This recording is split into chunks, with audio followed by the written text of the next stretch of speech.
It all started with a one stupid almond I tossed to a squirrel. And somehow that harmless little ritual ended with cops standing in my backyard, a news crew filming my house, and an entire neighborhood watching our HOA president meltdown on live television. You'd think I set fire to the subdivision. But no, all I did was feed a squirrel. My name's Leo. I'm 35, a graphic designer who works from home, and I live in Maple Creek Estates, a place where every house is beige, every lawn looks copy-pasted, and personality goes to die.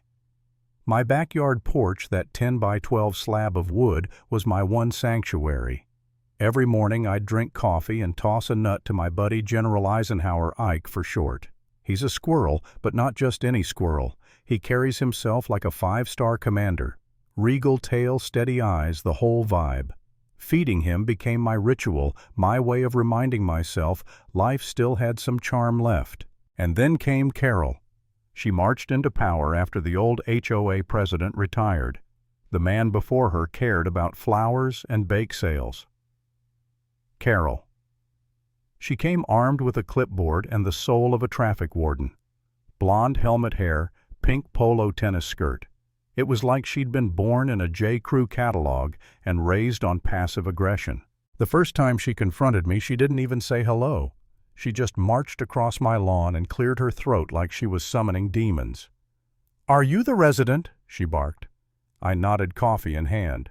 She pointed at Ike, who was grooming himself like royalty on my railing.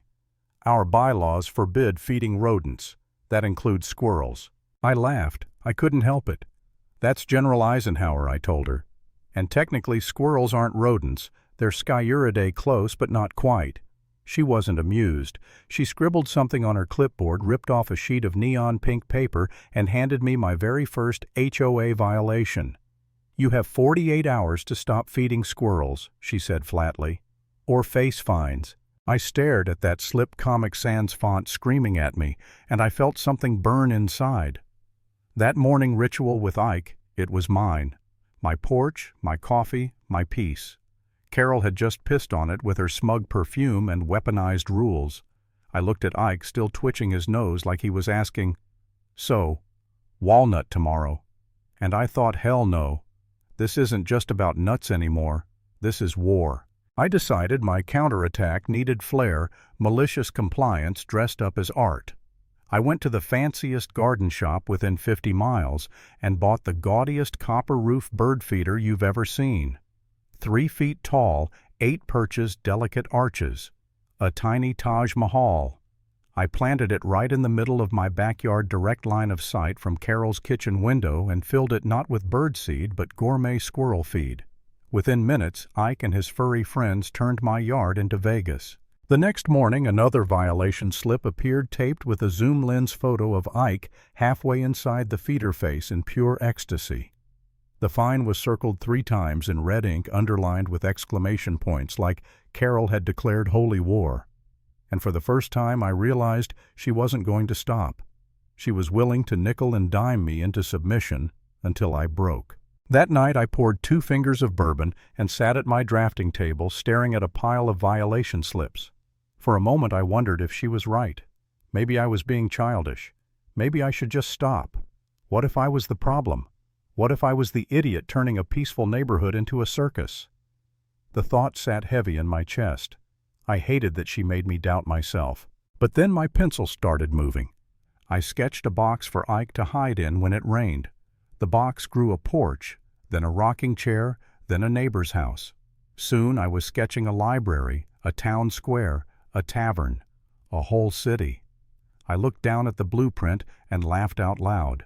If she wanted to call me a criminal for feeding 1 squirrel fine, I'd build him a civilization. That's how Nottingham was born. I found Frank, a miniature craftsman who looked like a lumberjack Santa Claus beard full of sawdust. He loved the idea. He called in his niece Chloe, a landscape architecture student with purple hair and a rebel streak. Together, the 3 of us turned my backyard into a construction site for squirrels. Tiny houses, cobblestone paths, a moss roof spa, even a nut bank. Frank cut acrylic windows, Chloe planted clover lawns, and I funded the madness. Carol lost her mind. She patrolled my property line with binoculars, her poodle dragging behind like a hostage. On day 3, she stormed into my yard. "This is an unapproved structure," she shrieked. Frank, perched on a ladder, calmly explained the load-bearing strength of walnut beams. Chloe jumped in with talk of native moss ecosystems. Carol sputtered out, matched by jargon and confidence, before retreating back to her beige fortress. But she wasn't done. Soon, city code enforcement showed up, tired guy named Gary with a clipboard. Carol pointed at Nottingham like she'd discovered a meth lab.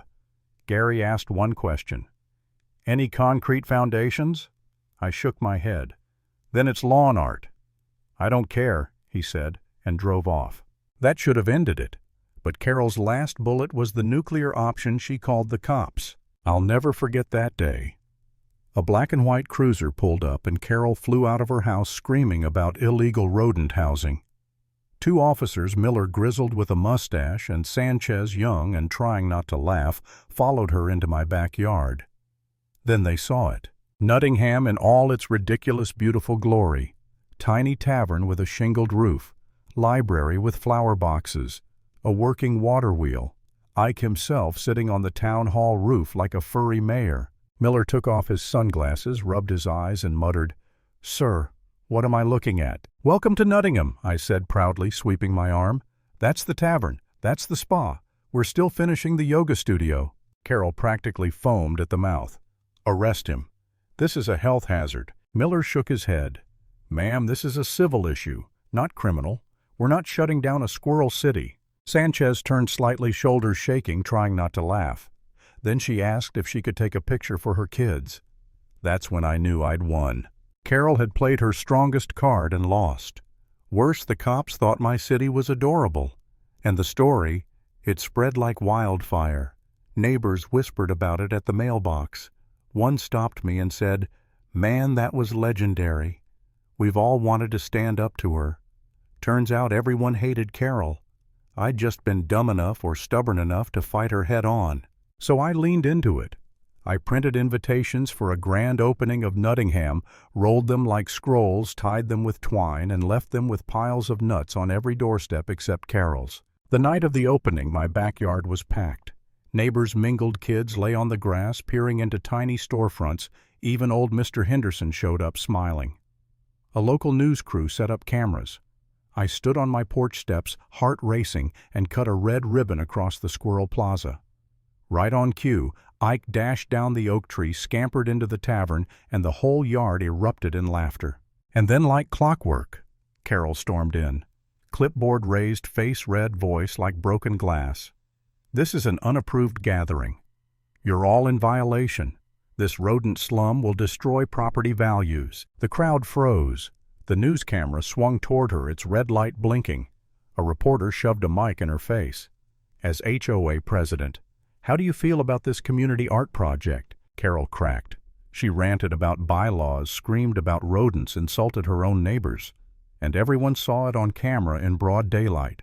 She wasn't protecting the neighborhood, she was exposing herself as a tyrant. For a moment she realized it too. She saw the pity in people's eyes, the amusement, the fact that not one person stood with her. Her power evaporated right there in my backyard. She stumbled pale and retreated in silence. That was it. The war ended not with a bang, but with her walking away, clipboard useless in her hand. And if I learned anything, it's this. Sometimes the smallest act of defiance, a nut tossed to a squirrel, can topple the biggest bully.